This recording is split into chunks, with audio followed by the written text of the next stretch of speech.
Hi hello friends, welcome back to my channel. ಒಲ್ಲದ ಬಂದ ಭಾಗ 134.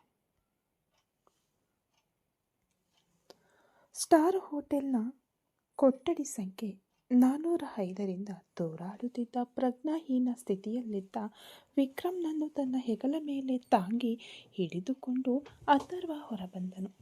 ಅವನ ಹಿಂದೆಯೇ ನಕ್ಷತ್ರ ಓಡಿ ಬಂದಳು. ಅವರು ಲಿಫ್ಟ್ ಕಡೆಗೆ ಹೋಗಲು ಅಲ್ಲಿ ಕೊಠಡಿಯೊಳಗೆ ಗೋಡೆಗೆ ಹೊರಗಿಕೊಂಡು ಹಾಗೆಯೇ ಶಮನಗೊಂಡು ಅಂದರೆ ಸ್ತಬ್ಧಳಾಗಿ ನಿಂತಿದ್ದಳು ಯಾಶಿಕಾ. ವಿಷ್ಣು ಹೊಡೆದಿದ್ದ ಪೆಟ್ಟಿನಿಂದ ಅವಳ ತುಟಿ ಅಂಚಿನ ಗಾಯದಿಂದ ರಕ್ತ ಸೋರುತ್ತಿರಲು ಅವಳ ಕಣ್ಣುಗಳು ಭಯದಿಂದ ಹೊರಬರುವಂತಿದ್ದವು. ಅಷ್ಟಕ್ಕೆ ಅವಳ ಆಟ ಮುಗಿಯಿತು ಎಂಬುದನ್ನು ಅವಳ ಕ್ರಿಮಿನಲ್ ಬುದ್ಧಿ ಅವಳಿಗೆ ಅರಿವು ಮೂಡಿಸಿತು. ಅದರ ನಂತರ ವಿಷ್ಣು ಕೂಡ ಅಲ್ಲಿಂದ ಹೊರಟು ಹೋದನು. ಆಲ್ವಿನ್ ಕಾರನ್ನು ಜಾಣತನದಿಂದ ಓಡಿಸಿಕೊಂಡು ಬರಲು ಮುಂಭಾಗದ ಸೀಟಿನಲ್ಲಿ ನಕ್ಷತ್ರ ಕುಳಿತಿದ್ದಳು. ಹಿಂಭಾಗದ ಸೀಟಿನಲ್ಲಿ ಮಧ್ಯದ ಹಮಲಿನಲ್ಲಿ ಕಾವ್ಯ ನನ್ನನ್ನು ಕ್ಷಮಿಸಿಬಿಡು ಎಂದು ಬಡಬಡಿಸುತ್ತಿದ್ದ ವಿಕ್ರಮ್ನ ತಲೆಯನ್ನು ತನ್ನ ಮಡಿಲಿನಲ್ಲಿ ಇಟ್ಟುಕೊಂಡಿದ್ದನು ಅಥರ್ವ.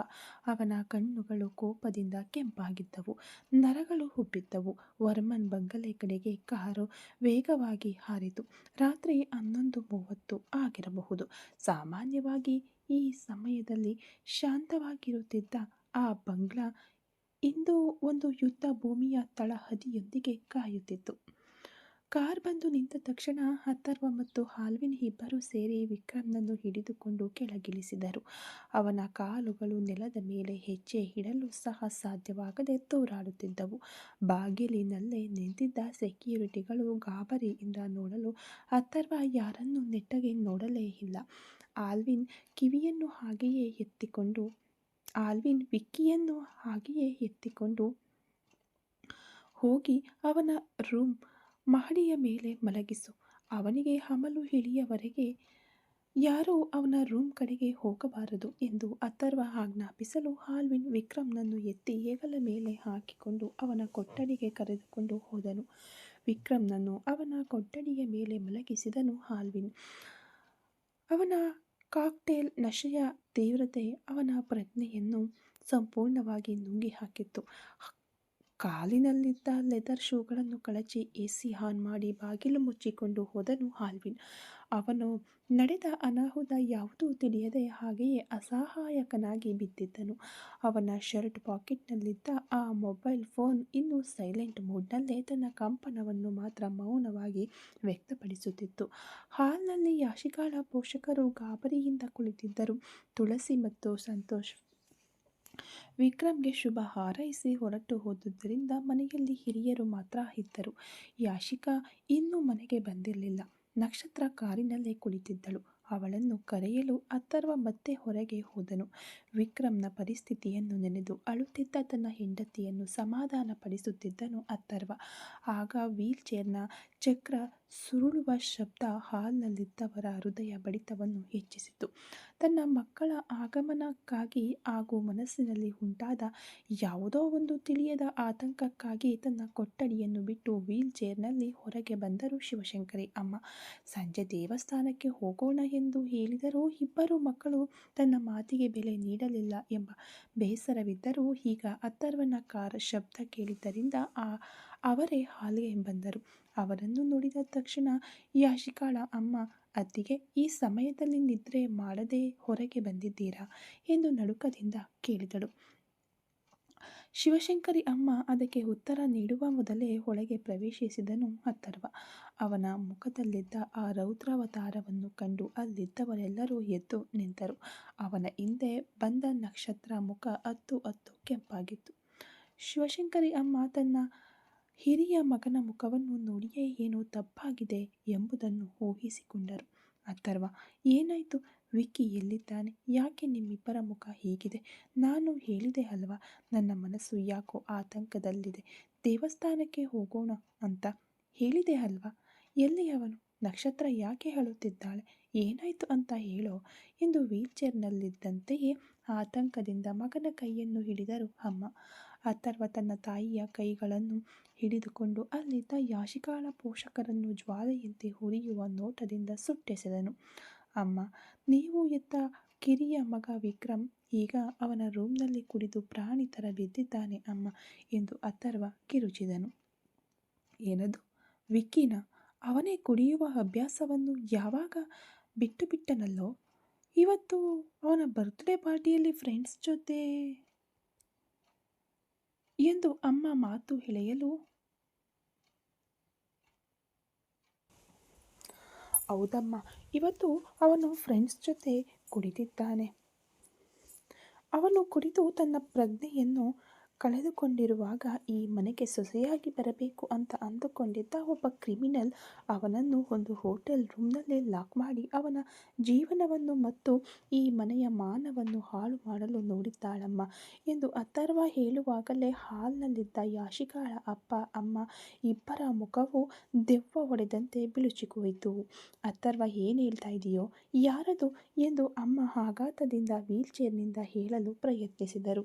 ಬೇರೆ ಯಾರಮ್ಮ, ಈ ಮನೆಯಲ್ಲೇ ತಂಗಿದ್ದು ನಮ್ಮ ದುಡ್ಡಿನಲ್ಲಿ ಐಷಾರಾಮಿ ಜೀವನ ನಡೆಸಿ ಈಗ ನಮ್ಮ ಕುಟುಂಬವನ್ನೇ ಹಾಳು ಮಾಡಲು ನೋಡ್ತಿದ್ದಾರಲ್ಲಮ್ಮ, ಆ ಪಾಪಿ ಯಾಶಿಕಾನೇ ಅಮ್ಮ ಎಂದು ಅಥರ್ವ ಸತ್ಯವನ್ನು ಹೊಡೆದು ಹೇಳಿದನು.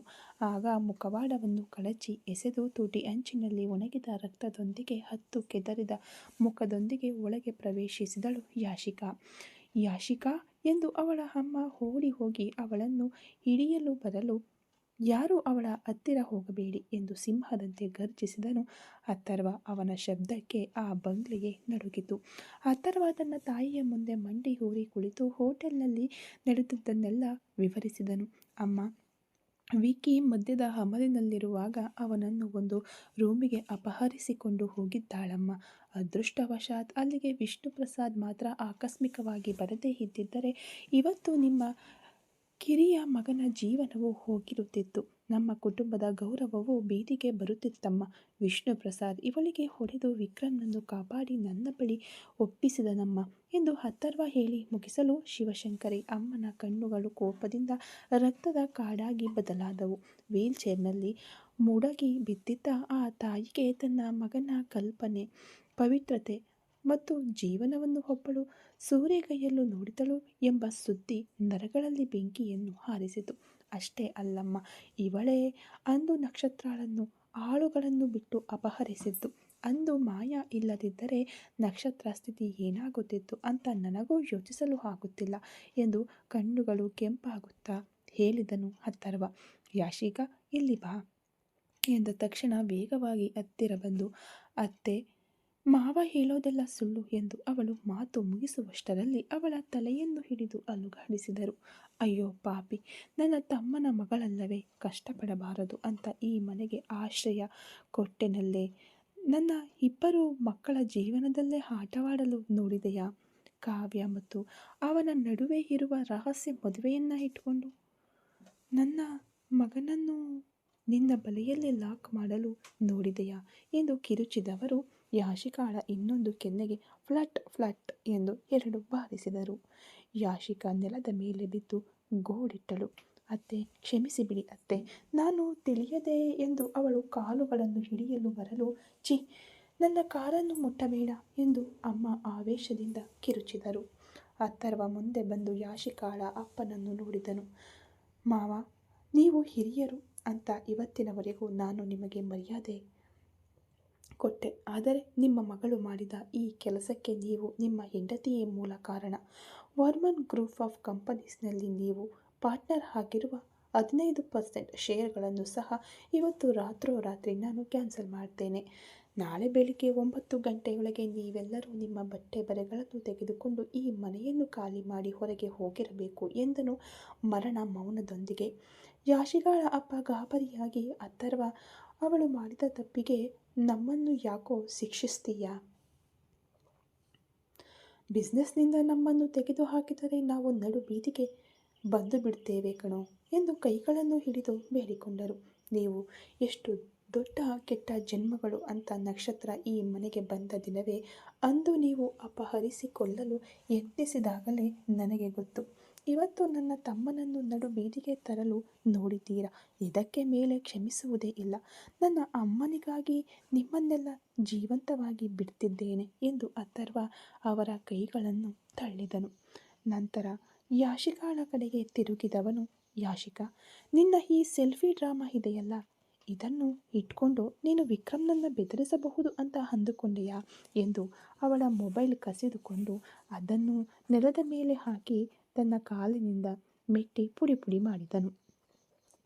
ನಾಳೆ ಬೆಳಿಗ್ಗೆ ನೀವು ಈ ಮನೆಯನ್ನು ಬಿಟ್ಟು ಹೋಗುವಾಗ ನಿಮ್ಮ ಕಾರ್, ನಿಮ್ಮ ಬಳಿ ಇರುವ company credit cards, laptop, company mobiles ಎಲ್ಲವನ್ನು ಸೆಕ್ಯೂರಿಟಿ ಬಳಿ ಒಪ್ಪಿಸಿಬಿಟ್ಟು ಹೋಗಬೇಕು. ಒಂದು ವೇಳೆ ನೀನು ನಾಳೆ ಬೆಳಿಗ್ಗೆ 9 ಗಂಟೆಯ ಮೇಲೆಯೂ ಈ ಚೆನ್ನೈ ಗಡಿಯೊಳಗೆ ಎಲ್ಲಾದರೂ ಕಣ್ಣಿಗೆ ಬಿದ್ದರೆ ಆಮೇಲೆ ಅಥರ್ವ ಎಷ್ಟು ಕ್ರೂರಿ ಎಂಬುದು ನಿನಗೆ ಪೊಲೀಸ್ ಸ್ಟೇಷನ್ನಲ್ಲಿ ಅರ್ಥ ಮಾಡಿಸ್ತೇನೆ. ಇದು ಅಥರ್ವನ ಕೊನೆಯ ಎಚ್ಚರಿಕೆ ಎಂದು ತೀರ್ಪು ಬರೆದನು. ಯಾಶಿಕಾಳ ಕುಟುಂಬವೇ ಅಳುತ್ತಾ ತನ್ನ ಕೊಠಡಿಯ ಕಡೆಗೆ ಹೋಯಿತು.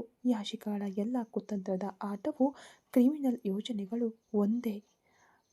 ಯೋಜನೆಗಳು ಒಂದೇ ಮಧ್ಯರಾತ್ರಿಯಲ್ಲಿ ಬೋಧಿಯಾಗಿ ಹೋದವು. ಶಿವಶಂಕರಿ ಅಮ್ಮ ಅಳುತ್ತಿದ್ದ ನಕ್ಷತ್ರಾಳನ್ನು ಕರೆದು ಅವಳನ್ನು ಅಪ್ಪಿಕೊಂಡು ಹೊತ್ತರು. ನಕ್ಷತ್ರ ಅಥರ್ವ ಅಮ್ಮನ ಕೈಗಳನ್ನು ಹಿಡಿದು, ಅಮ್ಮ, ವಿಕ್ಕಿಯನ್ನು ನಾನು ನೋಡಿಕೊಳ್ತೇನೆ, ನೀವು ಹೋಗಿ ರೆಸ್ಟ್ ತಗೊಳ್ಳಿ ಎಂದು ಸಮಾಧಾನಪಡಿಸಿ ಕಳುಹಿಸಿಕೊಟ್ಟನು. ಅಂದು ರಾತ್ರಿ ಅಮ್ಮನ ಸುರಕ್ಷತೆಯ ದೃಷ್ಟಿಯಿಂದ ಅವರ ಕೊಠಡಿಯ ಹೊರಗೆ ಬಂದೂಕು ಧರಿಸಿದ ಭದ್ರತಾ ಸಿಬ್ಬಂದಿಯನ್ನು ನೇಮಿಸಿದನು. ಅದೇ ರೀತಿ ವಿಕ್ರಮ್ ಕೊಠಡಿಯ ಹೊರಗೂ ಭದ್ರತಾ ಸಿಬ್ಬಂದಿ ಇದ್ದರು. ಇನ್ನೊಂದೆಡೆ ಮಧ್ಯರಾತ್ರಿ 1 ಗಂಟೆಯಾದರೂ ಕಾವ್ಯ ತನ್ನ ಹಾಸಿಗೆಯ ಮೇಲೆ ಕುಳಿತು ಮೊಣಕಾಲುಗಳನ್ನು ಅಪ್ಪಿಕೊಂಡು ಬಿಕ್ಕಿ ಬಿಕ್ಕಿ ಅಳುತ್ತಿದ್ದಳು. ಅವಳ ಕಣ್ಣುಗಳು ಹೊತ್ತು ಬಾತಿದ್ದವು. ಮೊಬೈಲ್ ಸ್ಕ್ರೀನ್ನಲ್ಲಿ ವಿಕ್ರಮ್ ಸಂಖ್ಯೆ, ಹಸ್ಬೆಂಡ್ ಎಂದು ವಿಕ್ರಮ್ ಸೇವ್ ಮಾಡಿ ಕೊಟ್ಟಿದ್ದ ನಂಬರನ್ನು ಮತ್ತೆ ಮತ್ತೆ ಅವಳ ಬೆರಳುಗಳು ಒತ್ತುತ್ತಲೇ ಇದ್ದವು. ನೀವು ಸಂಪರ್ಕಿಸುತ್ತಿರುವ ಗ್ರಾಹಕರು ಪ್ರಸ್ತುತ ನಿಮಗೆ ಉತ್ತರಿಸುತ್ತಿಲ್ಲ ಎಂಬ ಆ ಸ್ವಯಂಚಾಲಿತ ಧ್ವನಿ ಅವಳ ಹೃದಯವನ್ನು ಈಟಿಯಿಂದ ಚುಚ್ಚಿದಂತಾಯಿತು. ಅಯ್ಯೋ, ನಾನು ಯಾಕೆ ನಿನ್ನೆ ಹಾಗೆ ಮಾತನಾಡಿದೆ? ಅವರು ನನ್ನ ಗಂಡ ತಾನೆ, ನನ್ನ ಹತ್ತಿರ ಹಕ್ಕು ತಗೊಂಡು ಮಾತನಾಡಿದ್ದರಲ್ಲಿ ಏನು ತಪ್ಪಿದೆ? ಒಂದು ಪ್ರಾಣಿಯಂತೆ ಅಂತ ಅವರನ್ನು ಮಾತಿನಿಂದ ಕೊಂದು ಬಿಟ್ಟೆನಲ್ಲೇ. ಇವತ್ತು ಅವರ ಬರ್ತ್ಡೇ. ಈ ದಿನದಲ್ಲೂ ನಾನು ಅವರಿಗೆ ಶುಭ ಹಾರೈಸದೆ ಹೀಗೆ ಫೋನ್ ಸ್ವಿಚ್ ಆಫ್ ಮಾಡುವಷ್ಟರ ಮಟ್ಟಿಗೆ ಕಷ್ಟಪಡಿಸಿಬಿಟ್ಟೆನಲ್ಲೇ ಎಂದು ಅಪರಾಧ ಪ್ರಜ್ಞೆಯಲ್ಲಿ ಅವಳ ದೇಹ ನಡುಗಿತು. ಅವಳು ವಿಕ್ರಮ್ಗೆ ಕಳುಹಿಸಿದ ವಾಟ್ಸಪ್ ಮೆಸೇಜ್ಗಳು ಎಲ್ಲವೂ ಒಂದೇ ಒಂದು ಸಿಂಗಲ್ ಟಿಕ್ನೊಂದಿಗೆ ಹಾಗೆಯೇ ನಿಂತಿದ್ದವು. ಸರ್, ಪ್ಲೀಸ್ ಫೋನ್ ಎತ್ತಿ ಸರ್, ನಾನು ತಿಳಿಯದೆ ಕೋಪದಲ್ಲಿ ಮಾತನಾಡಿಬಿಟ್ಟೆ. ನನಗೆ ನಿಮ್ಮ ಮೇಲೆ ಯಾವುದೇ ದ್ವೇಷವಿಲ್ಲ ಸರ್, ಪ್ಲೀಸ್ ಒಂದೇ ಒಂದು ಬಾರಿ ನನ್ನ ಫೋನ್ ಎತ್ತಿ ಎಂದು ಮೊಬೈಲ್ ಸ್ಕ್ರೀನ್ ನೋಡುತ್ತಾ ಅಳುತ್ತಾ ಬೇಡಿಕೊಂಡಳು ಕಾವ್ಯ. ತನ್ನ ಗಂಡನ ಜನ್ಮದಿನದಂದು ಅವನಿಗೆ ಪ್ರೀತಿಯನ್ನು ನೀಡಬೇಕಾದವಳು ಅವಮಾನವನ್ನು ನೀಡಿಬಿಟ್ಟೆವಲ್ಲ ಎಂಬ ತಪನೆ ಅವಳನ್ನು ನರಕಕ್ಕೆ ತಳ್ಳಿತು. ವಿಕ್ರಮ್ ಮದ್ಯದ ಅಮಲಿನಲ್ಲಿ ಯಾಶಿಕಾಳ ಸಂಚಿನಲ್ಲಿ ಸಿಲುಕಿ ವಿಷ್ಣು ಪ್ರಸಾದ್ನಿಂದ ರಕ್ಷಿಸಲ್ಪಟ್ಟು ಮನೆಯಲ್ಲಿ ಬಿದ್ದಿರುವ ಯಾವುದೇ ವಿವರವೂ ತಿಳಿಯದೆ ಇಲ್ಲಿ ಕಾವ್ಯ ತನ್ನ ಗಂಡನಿಗಾಗಿ ಮಧ್ಯರಾತ್ರಿಯಲ್ಲಿ ಕಣ್ಣೀರು ಸುರಿಸಿ ಅಳುತ್ತಿದ್ದಳು. ಬಂಗ್ಲಾದ ಅಂಗಳದಲ್ಲಿ ತಂಪಾದ ತಂಗಾಳಿ ಬೀಸುತ್ತಿದ್ದರೂ ಮನೆಯೊಳಗಿದ್ದ ಉದ್ವಿಗ್ನತೆ ಇನ್ನೂ ಕಡಿಮೆಯಾಗಿರಲಿಲ್ಲ. ಯಾಶಿಕಾಳ ಕುಟುಂಬ ತಮಗೆ ನೀಡಬೇಕಾದ ಆ ಅಂತಿಮ ಎಚ್ಚರಿಕೆಯ ನಡುಕದಲ್ಲಿ ತಮ್ಮ ಕೊಠಡಿಗಳೊಳಗೆ ಮುದುಡಿಕೊಂಡು ಬಿದ್ದಿತ್ತು. ಎಲ್ಲ ಕುತಂತ್ರದ ಆಟಗಳಿಗೂ ಒಂದೇ ರಾತ್ರಿಯಲ್ಲಿ ಮುಕ್ತಾಯ ಹಾಡಿದ ಆಘಾತದಿಂದ ಅವರಿಗೆ ಚೇತರಿಸಿಕೊಳ್ಳಲು ಸಾಧ್ಯವಾಗಲಿಲ್ಲ. ಅಥರ್ವ ತನ್ನ ಕೊಠಡಿಯೊಳಗೆ ಪ್ರವೇಶಿಸಿದನು. ಅಲ್ಲಿ ಮರು ತುದಿಯಲ್ಲಿ ಕುಳಿತು ತನ್ನ 2 ಕೈಗಳಿಂದ ಮುಖವನ್ನು ಮುಚ್ಚಿಕೊಂಡು ಬಿಕ್ಕಿ ಬಿಕ್ಕಿ ಅಳುತ್ತಿದ್ದಳು ನಕ್ಷತ್ರ. ಅವಳ ಹೆಗಲುಗಳು ನಡುಕದಿಂದ ನಡುಗುತ್ತಿದ್ದವು. ವಿಕ್ರಮ್ಗೆ ಸಂಭವಿಸಿದ ಅನಾಹುತವು, ಗತಕಾಲದಲ್ಲಿ ಯಾಶಿಕಾಳ ಕುಟುಂಬ ತನಗೆ ಮಾಡಿದ ದ್ರೋಹಗಳು ಅವಳ ಮನಸ್ಸನ್ನು ಗಾಯಗೊಳಿಸುತ್ತಿದ್ದವು. ಅಥರ್ವ ಮೆಲ್ಲನೆ ನಡೆದು ಬಂದು ಅವಳ ಪಕ್ಕದಲ್ಲಿ ಕುಳಿತನು. ಅವಳ ನಡುಗುತ್ತಿದ್ದ ಕೈಗಳನ್ನು ತೆಗೆದು ತನ್ನ ಬಲವಾದ ಕೈಗಳೊಳಗೆ ಭದ್ರವಾಗಿ ಹಿಡಿದುಕೊಂಡನು. ನಕ್ಷತ್ರ, ಪ್ಲೀಸ್ ಅಳಬೇಡ, ಇಲ್ಲಿ ನೋಡು ನನ್ನ ಮುಖವನ್ನು ಎಂದು ಅಥರ್ವನ ಧ್ವನಿ ಮೃದುವಾಗಿ ಅದೇ ಸಮಯದಲ್ಲಿ ಅವಳ ದುಃಖವನ್ನು ಒರೆಸುವ ನಂಬಿಕೆಯಿಂದ ಧ್ವನಿಸಿತು. ನಕ್ಷತ್ರ ತನ್ನ ಕಲಕಿದ ಕಣ್ಣುಗಳನ್ನು ಎತ್ತಿ ಅವನನ್ನು ದಿಟ್ಟಿಸಿ ನೋಡಿದಳು. ಅವಳ ಕಣ್ಣುಗಳಿಂದ ಕಣ್ಣೀರು ಕೆನ್ನೆಗಳಲ್ಲಿ ಹರಿಯುತ್ತಿತ್ತು. ನನಗೆ ಭಯವಾಗುತ್ತಿದೆ ರೀ, ನೆನೆಸಿಕೊಂಡರೆ ಎದೆ ನಡುಗುತ್ತಿದೆ. ಅಂದು ನನ್ನನ್ನು ಹಾಳುಗಳನ್ನು ಬಿಟ್ಟು ಅಪಹರಿಸಿದಾಗಲೂ ಸರಿ, ಇಂದು ವಿಕ್ಕಿಗೆ ಇಂತಹ ಒಂದು ಕುತಂತ್ರದ ಬಲೆಯನ್ನು ಹೆಣೆದಾಗಲೂ ಸರಿ ಈ ಯಾಶಿಕಾ ಮತ್ತು ಅವಳ ಅಮ್ಮ ಅಪ್ಪ ಎಷ್ಟು ಕ್ರೂರವಾಗಿ ಯೋಚಿಸಿದ್ದಾರೆ ಎಂದು ನಕ್ಷತ್ರ ಬಿಕ್ಕಿ ಅಳಲು ಅವಳನ್ನು ತನ್ನ ಎದೆಗೆ ಬಿಗಿಯಾಗಿ ಅಪ್ಪಿಕೊಂಡನು ಅಥರ್ವ.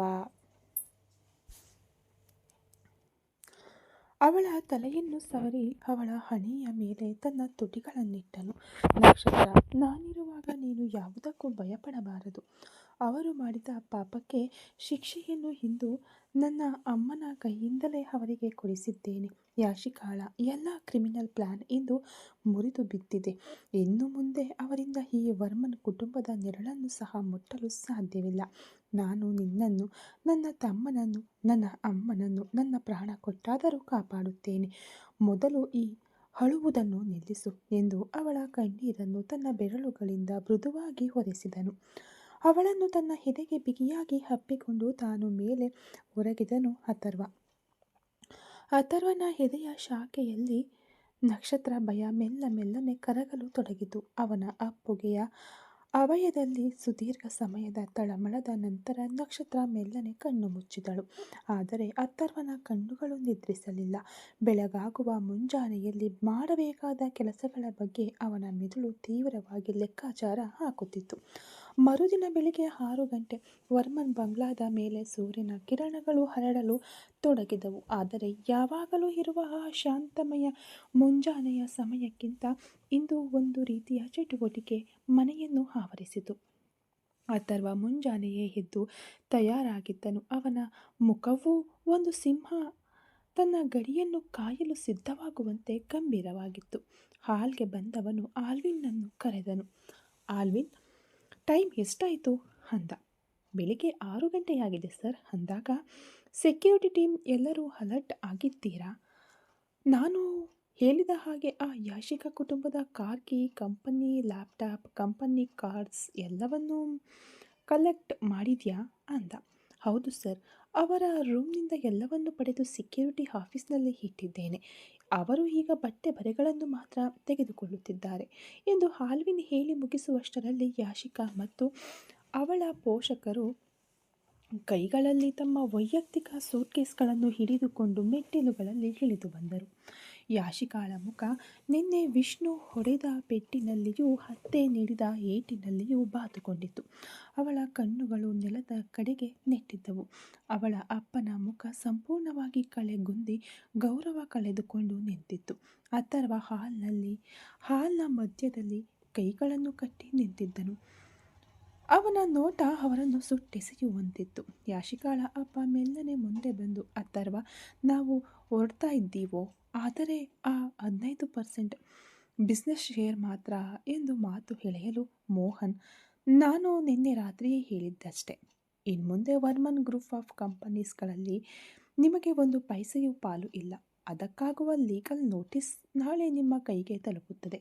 ಈ ಚೆನ್ನೈ ಗಡಿಯನ್ನು ಬಿಟ್ಟು ನೀವು ಎಷ್ಟು ದೂರ ಹೋಗುತ್ತೀರೋ ಅಷ್ಟು ದೂರ ನಿಮ್ಮ ಪ್ರಾಣಕ್ಕೆ ಒಳ್ಳೆಯದು. ನಿಮ್ಮ ಮಗಳು ಮಾಡಿದ ಕ್ರಿಮಿನಲ್ ಕೆಲಸಕ್ಕೆ ಅವಳನ್ನು ಜೈಲಿಗೆ ಹಾಕದೆ ನನ್ನ ಅಮ್ಮನಿಗಾಗಿ ಜೀವಂತವಾಗಿ ಬಿಡುವುದೇ ದೊಡ್ಡ ವಿಷಯ. ಹೊರಡಿ ಎಂದು ಅಥರ್ವ ಗರ್ಜಿಸಿದನು. ಯಾಶಿಕಾಳ ಅಮ್ಮ ಅಳುತ್ತಾ, ಅತ್ತಿಗೆ, ಶಿವಶಂಕರಿಯನ್ನು ಒಂದು ಬಾರಿ ನೋಡಿಬಿಟ್ಟು ಎಂದು ಹೇಳಲು ಬರಲು, ನನ್ನ ಅಮ್ಮನ ನೆರಳನ್ನು ಸಹ ಇನ್ಮುಂದೆ ನೀವು ನೋಡಬಾರದು. ಆಲ್ವಿನ್, ಇವರನ್ನು ಗೇಟ್ ಹೊರಗೆ ಕರೆದುಕೊಂಡು ಹೋಗಿ ಹೊರಗೆ ಕಳುಹಿಸು. ಇನ್ಮುಂದೆ ಈ ಮನೆಯ ಬಾಗಿಲಲ್ಲಿ ಇವರಲ್ಲಿ ಯಾರಾದರೂ ನಿಂತರೂ ಶೂಟ್ ಮಾಡಿ ಎಂದು. ಇದು ನನ್ನ ಆರ್ಡರ್ ಎಂದು ಅಥರ್ವ ಖಡಕ್ಕಾಗಿ ಹೇಳಲು, ಅದಕ್ಕೆ ಮೇಲೆ ಅಲ್ಲಿ ನಿಲ್ಲುವ ಧೈರ್ಯವಿಲ್ಲದೆ ಅವಮಾನದ ತುದಿಗೆ ತಲುಪಿದ್ದ ಯಾಶಿಕಾಳ ಕುಟುಂಬ ತಮ್ಮ ಸೂಟ್ಕೇಸ್ಗಳನ್ನು ಎತ್ತಿಕೊಂಡು ವರ್ಮನ್ ಬಂಗ್ಲಾದ ಭವ್ಯವಾದ ಬಾಗಿಲನ್ನು ಬಿಟ್ಟು ನಡು ಬೀದಿಯಲ್ಲಿ ಇಳಿದು ಮೌನವಾಗಿ ನಿರ್ಗಮಿಸಿತು. ಯಾಶಿಕಾಳ ಎಲ್ಲ ದುರಾಸೆಗಳು, ಕ್ರಿಮಿನಲ್ ತಂತ್ರಗಳು ಸಂಪೂರ್ಣವಾಗಿ ನಾಶವಾಗಿ ಹೋದ ಮುಂಜಾನೆ ಅದು. ಇನ್ಮುಂದೆ ಇವರನ್ನು ಯಾರೂ ನಿರೀಕ್ಷಿಸಬೇಡಿ.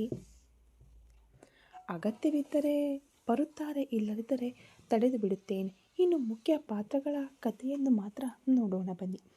ಬೆಳಗ್ಗೆ 8 ಗಂಟೆಯಾಗಿರಬಹುದು. ವಿಕ್ರಮ್ನ ಕೊಠಡಿಯ ಕಿಟಕಿ ಪರದೆಗಳ ಮೂಲಕ ಸೂರ್ಯನ ಬೆಳಕು ಅವನ ಮುಖದ ಮೇಲೆ ಬಿದ್ದಿತು.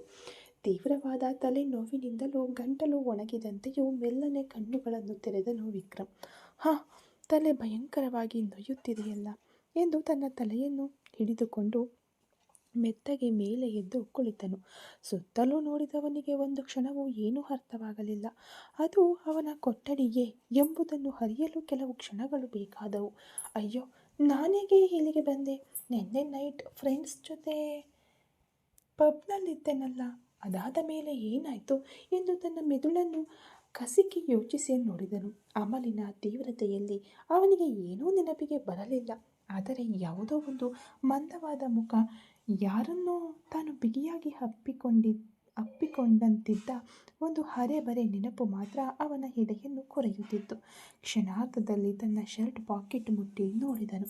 ಮೊಬೈಲ್ ಫೋನ್ ಅಲ್ಲೇ ಇತ್ತು. ಅದನ್ನು ತೆಗೆದು ನೋಡಿದವನಿಗೆ ಎದೆ ಜಲ್ಲೆಂದಿತು. Phone silent ಮೋಡ್ನಲ್ಲಿತ್ತು. ಅದನ್ನು ಆನ್ ಮಾಡಿ ಲಾಕ್ ಓಪನ್ ಮಾಡಿದ ಮರುಕ್ಷಣ ಅವನ ಮೊಬೈಲ್ ಸ್ಕ್ರೀನ್ ತಟಸ್ಥಗೊಳ್ಳುವಷ್ಟರ ಮಟ್ಟಿಗೆ ನೋಟಿಫಿಕೇಷನ್ಗಳು ಬಂದು ಬಿದ್ದವು. 90+ missed calls from wife, 50+ WhatsApp message from wife. ವಿಕ್ರಮ್ನ ಹೃದಯ ಒಂದು ಕ್ಷಣ ಬಡಿತವನ್ನು ನಿಲ್ಲಿಸಿದಂತಾಯಿತು. ಕಾವ್ಯ ತನಗೆ ಇಷ್ಟೊಂದು ಬಾರಿ ಫೋನ್ ಮಾಡಿದ್ದಾಳೆಯೇ? ನಿನ್ನೆಯ ಇಂದಿನ ರಾತ್ರಿ ತನ್ನನ್ನು ಕಡು ಕೋಪದಿಂದ ಬೈದು ಫೋನ್ ಇಟ್ಟವಳು ಇಂದು ಹೇಗೆ ಇಷ್ಟೊಂದು ಆತಂಕದಿಂದ ಕರೆ ಮಾಡಿದ್ದಾಳೆ ಅನ್ನುತ್ತಾ ವೇಗವಾಗಿ ವಾಟ್ಸಪ್ ಮೆಸೇಜ್ಗಳನ್ನು ಓಪನ್ ಮಾಡಿ ಓದಿದನು. ಸರ್, ಪ್ಲೀಸ್ ಫೋನ್ ಎತ್ತಿ ಸರ್. ಇವತ್ತು ನಿಮ್ಮ ಬರ್ತ್ಡೇ ಅಂತ ನನಗೆ ಈಗಷ್ಟೇ ತಿಳಿಯಿತು ಸರ್. ನನಗೆ ಸಂಪೂರ್ಣವಾಗಿ ಮರೆತು ಹೋಗಿತ್ತು. ನಿನ್ನೆ ನೈಟ್ ನಾನು ನಿಮ್ಮನ್ನು ಕೋಪದಲ್ಲಿ ತುಂಬ ತಪ್ಪಾಗಿ ಮಾತನಾಡಿಬಿಟ್ಟೆ ಸರ್. ನನಗೆ ನಿಮ್ಮ ಮೇಲೆ ಯಾವುದೇ ದ್ವೇಷವಿಲ್ಲ. ಪ್ಲೀಸ್ ಫೋನ್ ಎತ್ತಿ ಸರ್. ನನಗೆ ಅಳು ಬರುತ್ತಿದೆ. ಕೊನೆಯಲ್ಲಿ ಬಂದ ಮೆಸೇಜ್ಗಳನ್ನು ನೋಡಿದ ವಿಕ್ರಮ್ನ ಕಣ್ಣುಗಳು ತುಂಬಿ ಬಂದವು. ಅಪರಾಧ ಪ್ರಜ್ಞೆಯಲ್ಲಿಯೂ ತಪನೆಯಲ್ಲಿಯೂ ಕಾವ್ಯ ರಾತ್ರಿ ಇಡೀ ನಿದ್ರಿಸದೆ ಅಳುತ್ತಾ ತನಗೆ ಫೋನ್ ಮಾಡಿದ್ದಾಳೆ ಎಂಬುದನ್ನು ಅವನ ಗಂಡು ಮನಸ್ಸು ಅರ್ಥೈಸಿಕೊಂಡಿತು. ಎದ್ದು ಹೋಗಿ ಬಾಗಿಲನ್ನು ಲಾಕ್ ಮಾಡಿದನು. ಕಾವ್ಯ ಎಂದು ತವಕದಿಂದ ಅವಳ ಫೋನ್ ನಂಬರ್ಗೆ ತಕ್ಷಣವೇ ಮರಳಿ ಕರೆ ಮಾಡಿದನು ವಿಕ್ರಮ್. ಇನ್ನೊಂದೆಡೆ ಕಾವ್ಯಳ ಕೊಠಡಿಯಲ್ಲಿ ರಾತ್ರಿ ಇಡೀ ನಿದ್ರಿಸದೆ ಹತ್ತು ಅವಳ ಕಣ್ಣುಗಳು ಬಾತು, ಮುಖ ಕಳೆಗುಂದಿ ಬಿದ್ದಿತ್ತು. ಮೊಬೈಲನ್ನು ತನ್ನ ಕೈಯಲ್ಲೇ ಹಿಡಿದುಕೊಂಡು ಯಾವಾಗ ವಿಕ್ರಮ್ನಿಂದ ಕರೆ ಬರುತ್ತದೋ ಎಂದು ಹಂಬಲಿಸುತ್ತಿದ್ದಳು. ದಿಢೀರನೆ ಅವಳ ಕೈಯಲ್ಲಿದ್ದ ಮೊಬೈಲ್ ಕಂಪಿಸಲು ತೊಡಗಿತು. ಸ್ಕ್ರೀನ್ನಲ್ಲಿ ಹಸ್ಬೆಂಡ್ ಎಂಬ ಹೆಸರು ಮಿಂಚುತ್ತಿರುವುದನ್ನು ಕಂಡ ತಕ್ಷಣ ಕಾವ್ಯಳೊಳಗೆ ಮಿಂಚೊಂದು ಹರಿದಂತಾಯಿತು. ಆತಂಕದಿಂದ ಫೋನ್ ಅಟೆಂಡ್ ಮಾಡಿ ಕಿವಿಯ ಮೇಲಿಟ್ಟುಕೊಂಡಳು. ಹಲೋ ವಿಕ್ರಮ್ ಸರ್ ಎಂದು ಹೇಳುವಾಗಲೇ ಅವಳ ಗಂಟಲು ಕಟ್ಟಿ ಅಳು ಉಕ್ಕಿ ಬಂದಿತು. ಕಾವ್ಯ ಎಂದು ಮರುತುದಿಯಲ್ಲಿ ವಿಕ್ರಮ್ನ ತವಕದ ಧ್ವನಿ ಕೇಳಿಸಿತು. ಸರ್, ಕ್ಷಮಿಸಿಬಿಡಿ ಸರ್. ನಾನು ಮೊನ್ನೆ ನೈಟ್ ತುಂಬ ತಪ್ಪಾಗಿ ಮಾತನಾಡಿಬಿಟ್ಟೆ. ನಿಮ್ಮನ್ನು ತಪ್ಪಾಗಿ ಮಾತನಾಡಿ ಅಸಹ್ಯಪಡಿಸಿಬಿಟ್ಟೆ ಸರ್. ಆದರೆ ನನಗೆ ನಿಮ್ಮ ಮೇಲೆ ಯಾವುದೇ ದ್ವೇಷವಿಲ್ಲ ಸರ್. ನಿನ್ನೆ ನಿಮ್ಮ ಬರ್ತ್ಡೇ ಅಂತ ನನಗೆ ತಿಳಿಯದೆ ಹೋಯಿತು ಸರ್. ಪ್ಲೀಸ್ ನನ್ನನ್ನು ಕ್ಷಮಿಸಿಬಿಡಿ ಸರ್ ಎಂದು ಕಾವ್ಯ ಫೋನ್ನಲ್ಲಿ ಬಿಕ್ಕಿ ಬಿಕ್ಕಿ ಅಳುತ್ತಾ ತನ್ನ ಒಟ್ಟು ಅಪರಾಧ ಪ್ರಜ್ಞೆಯನ್ನು ಹೊರಹಾಕಿದಳು. ಕಾವ್ಯಳ ಅಳುವಿನ ಧ್ವನಿಯನ್ನು ಕೇಳಿದ ವಿಕ್ರಮ್ನ ಹೃದಯ ಕರಗಿ ಹೋಯಿತು. ನಿನ್ನೆ ಇದ್ದ ಅವನ ಕೋಪವು, ಉದ್ವಿಗ್ನತೆಯು ಅವಳ ಈ ಒಂದೇ ಒಂದು ಅಳುವಿನಲ್ಲಿ ಗಾಳಿಯಲ್ಲಿ ಕರಗಿ ಹೋದವು. ಕಾವ್ಯ, ಅಳಬೇಡ. ಮೊದಲು ಅಳುವುದನ್ನು ನಿಲ್ಲಿಸು. ನನ್ನ ಮೇಲೆಯೇ ತಪ್ಪಿರುವುದು. ನಾನೇ ನಿನ್ನ ಹತ್ತಿರ ಅನಾಗರಿಕವಾಗಿ ನಡೆದುಕೊಂಡೆ. ನೀನು ನನ್ನನ್ನು ಹಾಗೆ ಬೈದಿದ್ದರಲ್ಲಿ ಯಾವುದೇ ತಪ್ಪಿಲ್ಲ. ನೀನು ಅಳುವುದನ್ನು ನಿಲ್ಲಿಸಿದರೆ ಮಾತ್ರ ನಾನು ಮಾತನಾಡುತ್ತೇನೆ ಎಂದು ವಿಕ್ರಮ್ನ ಧ್ವನಿ ಪ್ರೀತಿಯಿಂದಲೂ ಹಕ್ಕಿನಿಂದಲೂ ಧ್ವನಿಸಿತು. ಇಲ್ಲ ಸರ್, ನೀವು ನನ್ನ ಗಂಡ. ನಿಮ್ಮ ಹತ್ತಿರ ನಾನು ಹಾಗೆ ಮಾತನಾಡಬಾರದಿತ್ತು. ನಿನ್ನೆ ಪೂರ್ತಿ ನೀವು ಫೋನ್ ಸ್ವಿಚ್ ಆಫ್ ಮಾಡಿ ಇಟ್ಟಿದ್ದಾಗ ನನಗೆ ಎದೆಯೇ ಒಡೆದು ಹೋಗುವಂತಿತ್ತು ಸರ್. ಮತ್ತೆ ಫೋನ್ ಆನ್ ಆಗಿಯೂ ನೀವು ಫೋನ್ ಎತ್ತಲಿಲ್ಲ. ನನಗೆ ತುಂಬ ಭಯವಾಯಿತು ಸರ್ ಎಂದು ಕಾವ್ಯ ತನ್ನ ತಳಮಳವನ್ನು ಹೇಳಲು, ಕಾವ್ಯ, ನಾನು ಬೇಕೆಂದೇ ಫೋನ್ ಆಫ್ ಮಾಡಲಿಲ್ಲ. ತಿಳಿಯದೆ ಆಫ್ ಆಗಿದೆ. ಮತ್ತೆ ಹೇಗೆ ಆನ್ ಆಯಿತು, ಸೈಲೆಂಟ್ ಮೋಡ್ಗೆ ಬಿತ್ತು ಅಂತ ನನಗೆ ಅರ್ಥವಾಗುತ್ತಿಲ್ಲ. ಅಷ್ಟೇ ಅಲ್ಲದೆ ನಿನ್ನೆ ನೈಟ್ ಹುಡುಗರ ಜೊತೆ ಪಾರ್ಟಿ, ಅವರು ಒತ್ತಾಯಿಸಿದ್ದಕ್ಕೆ ನಾನು ಡ್ರಿಂಕ್ ಮಾಡಿದೆ. ಅದಾದ ಮೇಲೆ ಏನಾಯಿತು ಅಂತಲೇ ನನಗೆ ತಿಳಿಯಲಿಲ್ಲ ಎಂದು ವಿಕ್ರಮ್ ಸತ್ಯವನ್ನು ಹೇಳಲು, ಅವರು ಆಘಾತದಿಂದ ನೀವು ಕುಡಿಯುತ್ತೀರಾ ಎಂದು ಕೇಳಲು, ಆಗ ಅವನ ಕೊಠಡಿಯ ಬಾಗಿಲನ್ನು ಬಲವಾಗಿ ತಟ್ಟಲಾಯಿತು. ವಿಕ್ಕಿ, ಬಾಗಿಲು ತೆರೆಯೋ ಎಂದು ಹೊರಗಿನಿಂದ ಅಥರ್ವನ ಗಂಭೀರವಾದ ಧ್ವನಿ ಕೇಳಿಸಿತು. ವಿಕ್ರಮ್ ಗಾಬರಿಯಾಗಿ, ಕಾವ್ಯ, ಅಣ್ಣ ಕರೆಯುತ್ತಿದ್ದಾನೆ. ನಾನು ಆಮೇಲೆ ನಿನಗೆ ಕಾಲ್ ಮಾಡುತ್ತೇನೆ. ನೀನು ದಯವಿಟ್ಟು ಅಳದೆ ಇರು. ನಾನು ನಿನ್ನ ಹತ್ತಿರ ನೇರವಾಗಿ ಬಂದು ಮಾತನಾಡುತ್ತೇನೆ ಎಂದು ಹೇಳಿ ಫೋನ್ ಬೆಡ್ ಮೇಲೆ ಎಸೆದು ವಿಕ್ರಮ್ ಅವಸರದಿಂದ ಎದ್ದು ಹೋಗಿ ಬಾಗಿಲು ತೆರೆದನು. ಅಲ್ಲಿ ಅಥರ್ವ ಮತ್ತು ಅವನ ಹಿಂದೆ ನಕ್ಷತ್ರ ಚಿಂತೆಯಿಂದ ನಿಂತುಕೊಂಡಿದ್ದರು. ಈ ಕತೆ ಇನ್ನು ಮುಂದುವರಿಯುವುದು. Thank you so much.